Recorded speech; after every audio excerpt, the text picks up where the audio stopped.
Okay, we're just going to have a quick look at the new AeroFlight KittyHawk control line kit.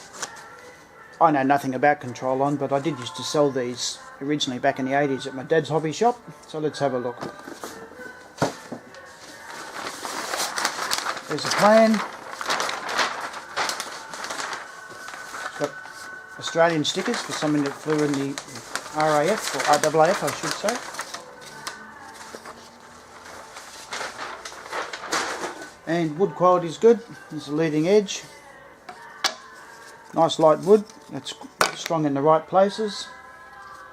I've never built a laser cut kit, but you can see that the ribs, it's nicely done. The ribs just fall out. Tailplane and elevator. Looks like the turtle deck. What's the ply like? Yep, very good. Little canopy. Glue.